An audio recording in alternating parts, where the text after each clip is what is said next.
Welcome back to our channel జీవనం 2.0. నేను మీ మాధురి. ప్రేమ గొప్ప, బంధం గొప్ప, రెండిట్లో ఏది గొప్ప అంటే ఏం చెప్తారు?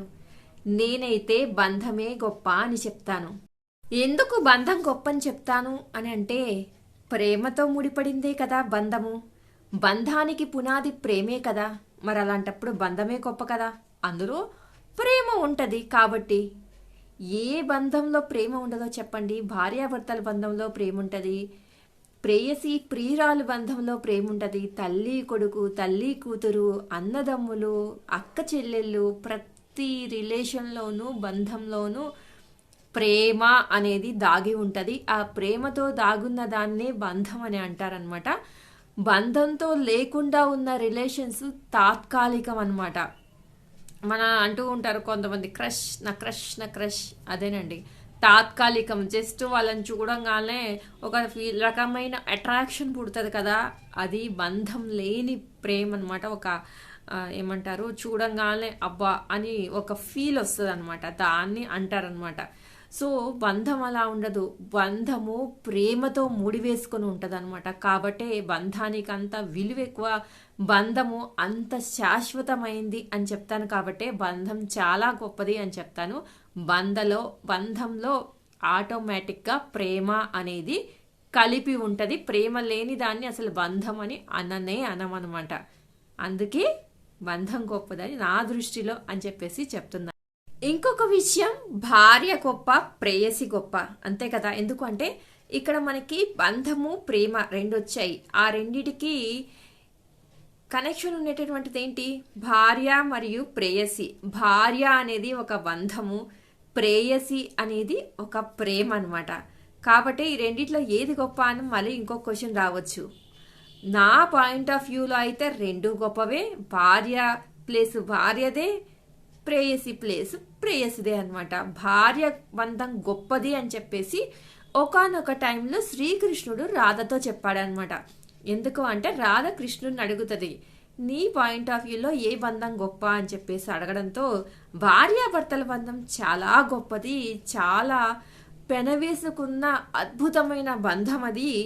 మన చరిత్రలో, ఇతిహాసాల్లో, యుగ యుగాల్లో భార్యాభర్తల సంబంధాన్ని చాలా గొప్పగా చెప్పారు అని చెప్పేసి, భార్యాభర్తల బంధం అనేది చాలా గొప్పది.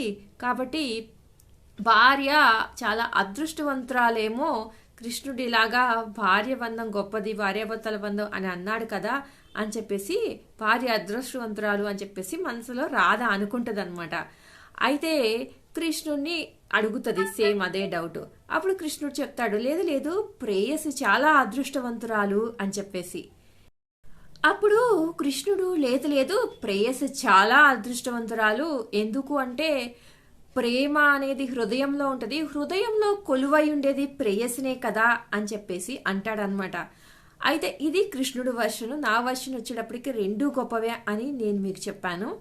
అయితే బంధం అనుకుంటూ ఉంటుంది అనమాట, అరే నేను హృదయంలో ఉండలేకపోయానే అని చెప్పేసి. కానీ హృదయం అనుకుంటూ ఉంటుంది, అరే నేను బంధం కాలేకపోయానే అని. కానీ వాటికి అర్థం కాని విషయం ఏంటి అంటే, రెండు కూడా కలిసి ఉన్నదే బంధమైనా ప్రేమ అయినా అని చెప్పేసి.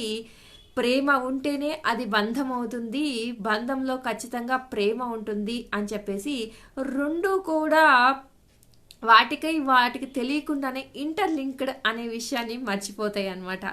కాబట్టి నేను చెప్పేది ఏంటి అంటే, రెండు ఇంపార్టెంటే, రెండు చాలా అద్భుతమైనవి. ఎందుకు అంటే కొంతమంది ప్రేమించిన వాళ్ళనే పెళ్లి చేసుకుంటారు. అలాంటప్పుడు ఇంకెంత అద్భుతంగా ఉంటుంది. వాళ్ళకి నచ్చిన వాళ్ళని వాళ్ళు పెళ్లి చేసుకున్నప్పుడు ఆహా, వాళ్ళ లైఫ్ ఇంకా చక్కగా జరుగుతున్నప్పుడు చాలా అద్భుతంగా అనిపిస్తుంది కదా.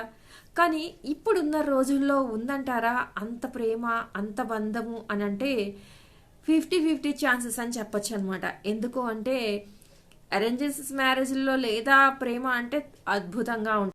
ఆ రోజుల్లో ఈ ప్రేమలు అనేవి చాలా చాలా తగ్గిపోతూ ఉన్నాయి. ఓన్లీ అట్రాక్షన్స్ మాత్రమే మిగులుతున్నాయి. అందుకే 50-50 ఛాన్సెస్ అని చెప్పాను. అందరూ అలా ఉన్నారని చెప్పట్లేదు. కానీ ఇప్పటికి కూడా మన పాత తరాల వాళ్ళు చూడండి, అబ్బబ్బబ్బా ఎంత ప్రేమగా ఉంటారో, ఇంత ఏజ్ వచ్చినా కానీ తన భర్త వచ్చే వరకు వెయిట్ చేసి చక్కగా వండి పెట్టి భార్య ఎదురు చూస్తూ ఉంటుంది. అందులో ఎంత ప్రేమ ఉంటుంది. భార్యకి వస్తూ వస్తూ చక్కగా ఒక 3 మల్లెపూలు తీసుకొస్తూ ఉంటాడు భర్త. అందులో ఎంత ప్రేమ ఉంటుంది చెప్పండి. అలాంటి ప్రేమలు ఇప్పుడు కనిపించడం అనేవి చాలా చాలా తగ్గిపోయినాయి. యాటిట్యూడు, ఈగోస్ ఇవనేది చాలా పెరిగిపోయినాయి. నువ్వంతే ఎంత, నేను కూడా అంతే, నువ్వెంత నేనెంత, ఇవి బాగా పెరిగిపోయినాయి అనమాట. ఈ ప్రేమ, ఈ బంధం కంటే కూడా ఇప్పుడున్న రోజుల్లో.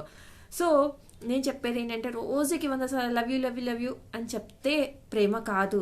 వాళ్ళకి ఏం కావాలి అనేది వాళ్ళు చెప్పకుండానే అర్థం చేసుకొని, వాళ్ళ బాధని, వాళ్ళ సంతోషాన్ని అర్థం చేసుకుని దాని తగ్గట్టుగా నడుచుకుంటేనే అందులోనే ప్రేమ ఉంటుంది. పెద్ద పెద్ద ఏం చేయాల్సిన పని లేదు.